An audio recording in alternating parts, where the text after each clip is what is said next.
La polémica que no cede, los bombardeos de las fuerzas militares contra campamentos de las disidencias, que hasta ahora dejan 12 menores muertos. Mientras crecen los cuestionamientos al gobierno por estas operaciones, también surgen señalamientos de incoherencia, recordando que críticas similares en el pasado llevaron a la renuncia de un ministro de Defensa. Stephanie Valencia, buenas tardes. Cuéntenos qué es lo último con este tema. Tatiana, buenas tardes. Ha quedado en evidencia un cambio en la directriz que el presidente Petro había dado al inicio de su gobierno de no bombardear si se creía que había menores de edad en los campamentos. Recordemos que hoy estamos hablando de 15 menores de edad muertos, 12 en bombardeos y 3 en medio de combates. Para el caso del Guaviare, donde murieron 7 menores de edad, el comandante de las fuerzas militares dijo que aunque se sabía de posible presencia de menores en la zona, el presidente autorizó y que de no ser así, se estarían lamentando hoy la muerte de al menos 20 militares. Son momentos políticos diferentes. Lo que sí puedo decir es que la operación que hemos mantenido, hemos adelantado, son operaciones legales y lícitas, tal como fue la que se sucedió en ese entonces. Al presidente se le informó de la situación, que la posibilidad que haya menores, y él nos autorizó la operación. Almirante, el presidente Petro para el 2021 dijo que matar a un niño en un bombardeo no es un daño colateral, sino un crimen de guerra. En este caso, ¿quién tiene entonces la responsabilidad de las muertes de esos niños? ¿Quién le va a dar la cara a las familias de esos niños? A estos grupos que están reclutando a nuestros niños, porque en ese momento los que están más reídos es esos grupos armados que están viendo cómo la sociedad está atacando la institucionalidad. Entonces, yo los invito a que aquí nos enfoquemos en realidad quiénes son los victimarios, que son los que están llevando a estos niños y son los que están cometiendo los verdaderos crímenes de guerra, que es el reclutamiento forzado. Aquí hay un planeamiento, hay unos principios muy bien claros del DIH, que son los principios de proporcionalidad, para no causar daño excesivo a la población. Un principio también de distinción, donde uno define muy bien a quién va a atacar.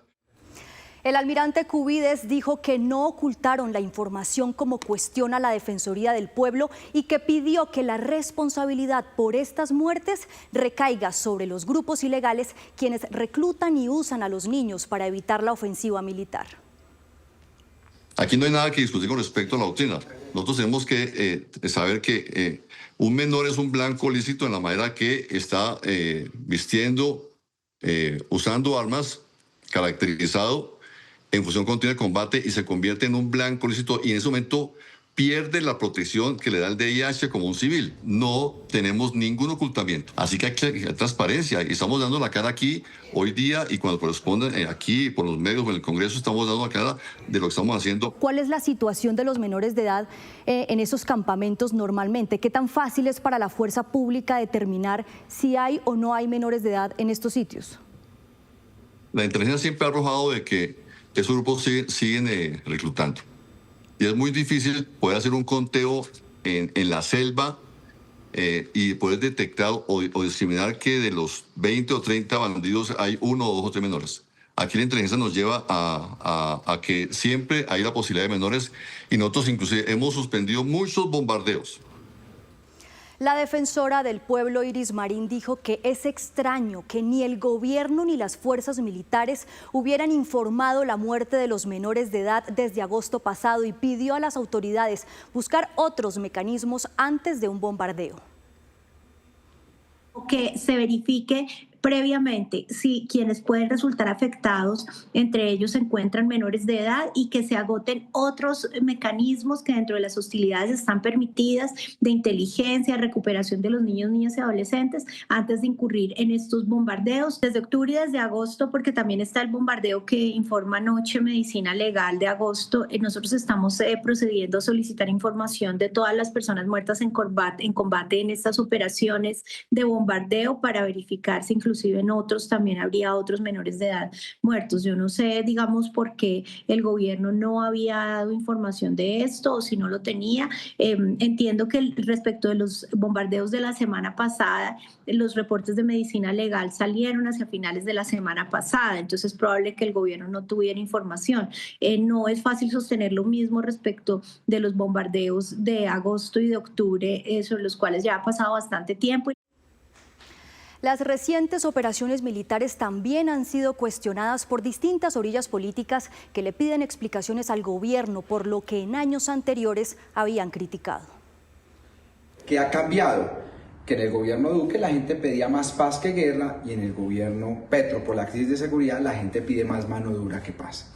Pero lo cierto es que, al menos de momento, en el Senado de la República está claro que hay los votos para una moción de censura. Y también que el pacto histórico está en una gran crisis, toda vez que es indefendible lo que antes ellos criticaron. Es decir, no hay cómo defender esto.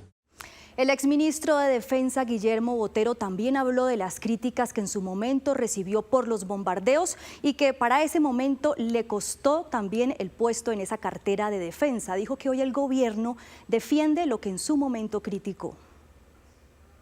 Básicamente lo que hizo este gobierno fue ver qué era lo que yo había dicho, qué era lo que había ocurrido y coger y expresar en unas palabras iguales sí o similares prácticamente lo mismo. Adelantar una moción de censura contra el ministro de Defensa actual, el general Pedro Sánchez, es una completa estupidez. Si una moción de censura llegase a progresar, sería eliminar la capacidad que tiene la Fuerza Aérea y esa superioridad que ha mostrado siempre en los combates. Ningún ministro de aquí en adelante se atrevería a volver a bombardear si llega a prosperar una moción de censura. Ese es un error que el Congreso de la República, y concretamente la Cámara de Representantes, no puede cometer. Hace pocos minutos, la Fiscalía General de la Nación confirmó que asumirá la investigación sobre estos hallazgos en medio de las operaciones militares. Recordemos que el presidente Petro pidió perdón a las madres de los jóvenes que perdieron la vida en esta ofensiva y aún así afirmó que la ofensiva contra las disidencias no cesará. Daniela. Estefanía, gracias. Y a propósito, la Procuraduría abrió indagaciones para determinar si se tenía o no conocimiento de la presencia de menores de edad en esos campamentos bombardeados y si se cumplieron los protocolos para evitar este lamentable resultado. Esto dijo el Procurador Delegado para los Derechos Humanos, Néstor Osuna. Hemos abierto aquí en la Procuraduría 5 indagaciones preliminares por los 5 lugares de los que tenemos noticia que se ha abierto, que ha habido bombardeos. Son 2 en Guaviare, 1 en Amazonas, 1 en Arauca y 1 en el Caquetá. Y allí lo que vamos a recabar es, primero, los informes de inteligencia, que allí está toda la información que nos permitirá saber eso. Si se tomaron las precauciones necesarias, si se sabía y si era posible saber allí en el terreno que había adolescentes, que había menores de edad reclutados y que formaban parte del ejército ilegal. Si no se sabía, ¿por qué no se sabía? Y si es que era inevitable saberlo, si se sabía qué previsiones se tomaron para intentar causarles el menor daño posible. Precisamente, organizaciones internacionales dedicadas a la protección de la infancia lanzaron un SOS por el incremento de más del 300% en casos de reclutamiento de menores en las filas de los grupos armados en los últimos 5 años. La escuela a la que asistía María se encontraba llena de niños y niñas, ya que una semana después se dio en el pueblo un reclutamiento masivo. Ese es solo uno de los miles de casos de niños, niñas y adolescentes ubicados en zonas en donde el conflicto sigue presente. Testimonios recogidos a través de la campaña Manos Rojas por la Paz, liderada por organizaciones internacionales que alertan por el incremento del reclutamiento forzado en Colombia. Somos el 7º país, según datos de las Naciones Unidas, con mayor reclutamiento en el mundo. Se concentra principalmente en regiones del Pacífico, como Chocó, Cauca, pero también, por ejemplo, en Norte de Santander y Arauca. Aunque hace 23 años Naciones Unidas estableció un protocolo a nivel mundial que prohíbe el reclutamiento y la utilización de menores de 18 años en conflictos armados, hoy en Colombia se están registrando entre 9 y 13 casos, según organizaciones internacionales. Un flagelo que marca para siempre la vida de los menores de edad y es considerado como un crimen de guerra. Un menor vinculado al grupo armado, un menor con arma es ante todo una víctima y así tiene que ser concebido como una víctima. El primer punto tiene que ser la exigencia del cese inmediato al reclutamiento infantil. Esto tiene que parar. Se trunca todo su desarrollo personal, desde el acceso a los servicios y derechos básicos como la educación, que es desescolarizado y sale de las actividades educativas, hasta toda la posibilidad de tener un desarrollo pleno y sano. Las cifras de UNICEF muestran que en los últimos 5 años el reclutamiento de niños, niñas y adolescentes ha crecido en un 300%, mientras que otros tipos de violaciones, como la instrumentalización, el abuso sexual, la negación de acceso humanitario y ataques a las escuelas, han incrementado un 42%. Bueno, esta es la situación que se vive. El compromiso de todos es un llamado a las fuerzas ilegales para no continuar con estas prácticas, pero también al gobierno a ser mucho más contundente en sus formas de combatir esta forma de utilización. Las organizaciones insisten en que se necesita poner por encima de todo conflicto la protección de los menores de edad, especialmente los que viven en poblaciones rurales inmersas en la guerra, para evitar ser objetivos para los grupos armados. Pues hoy será radicada en el Congreso la moción de censura contra el ministro de Defensa, Pedro Sánchez, por la muerte de estos 12 menores en bombardeos de la fuerza pública. Juan David Ríos, ¿quién presentará la moción y cuándo sería la citación al debate? Ana Milena, hola, ¿qué tal? Una feliz tarde. Mire, primero hay dos posibilidades. La primera de ellas es la radicación por parte de Catherine Miranda, representante a la Cámara de Representantes por el Partido Alianza Verde. Ella advierte que ya está recogiendo las firmas para poder presentar esta moción de censura. Tiene aproximadamente 21 firmas para hacerlo. Lo radicaría hoy para que el debate pueda hacerse la próxima semana. Lo cierto es que le preguntamos a ella si hay posibilidad de que prospere un debate de moción de censura, porque recordemos que en septiembre pasado, hace unos cuantos meses, un debate de moción de censura contra el ministro de Defensa, Pedro Sánchez, pues no prosperó. Y esto fue lo que nos dijo Catherine Miranda.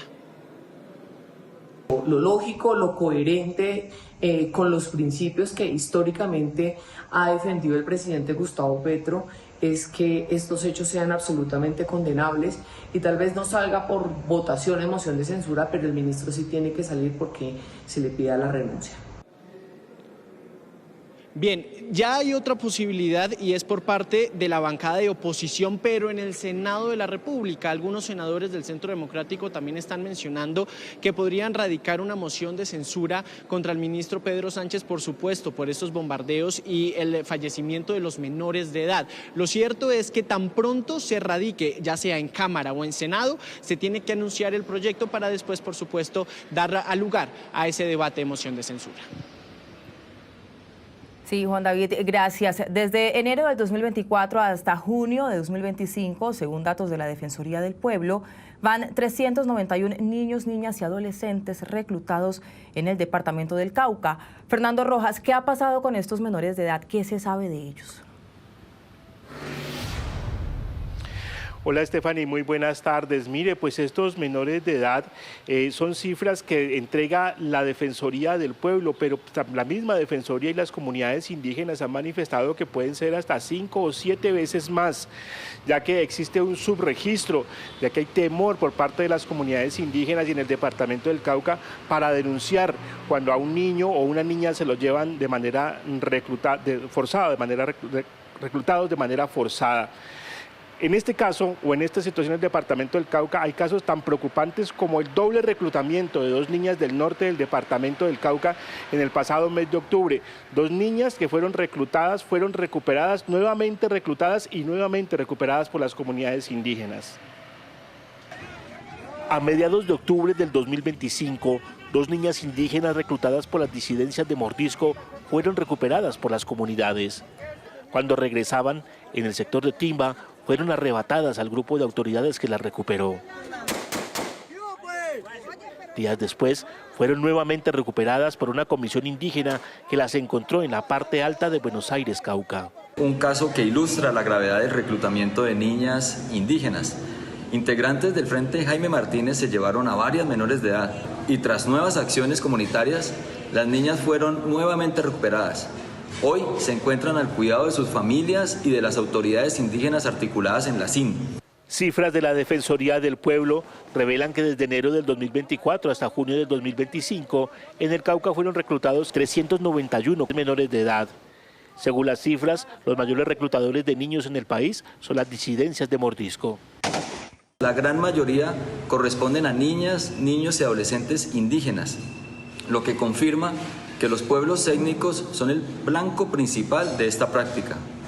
En el primer semestre de 2025 la entidad ya había conocido 37 nuevos casos en el departamento, lo que indica que el fenómeno no se ha detenido. El departamento del Cauca es uno de los epicentros de esta tragedia dentro de un total nacional en el que la niñez indígena aparece como la más afectada. Por su parte, las comunidades indígenas reportan más de 700 niños, niñas y adolescentes reclutados de manera forzada en Cauca. Según sus cifras, en el 2025 ya van 257 menores de los pueblos ancestrales reclutados en el departamento. Los niños en el departamento del Cauca no solamente se ven afectados por el reclutamiento forzado, también son víctimas de la violencia y en este caso de las agresiones y ataques de los grupos al margen de la ley.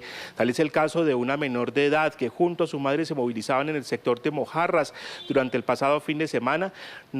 Pasaban por un retén que montaba en ese momento un grupo al margen de la ley y desafortunadamente resultaron heridas en medio de disparos cuando ante una directriz de pare por parte de este grupo, pues la familia no acató esta directriz. Oye, la madre y la menor se debaten entre la vida y la muerte aquí en el Hospital Universitario San José de Popayán. La condición sigue siendo crítica de la menor. El día de ayer fue intervenida por el equipo de neurocirugía. Sin embargo, su lesión cerebral es compleja y su pronóstico todavía es muy reservado. Respecto a la paciente adulta, viene en mejor evolución. Es posible que si su evolución sigue favorable, en los próximos días se le dé egreso. Esta delicada situación que se presentó en el sector de Mojarras, pues mantiene con preocupación al departamento del Cauca, pero también a las autoridades sobre la situación de seguridad que se vive durante estos días en la vía panamericana, desde el norte hasta el sur. Esto ha hecho que precisamente el gobernador del Cauca haga un reclamo para que se militarice toda la vía panamericana, una situación que reclama la presencia de fuerza pública tanto de policía como de ejército a lo largo de esta vía internacional.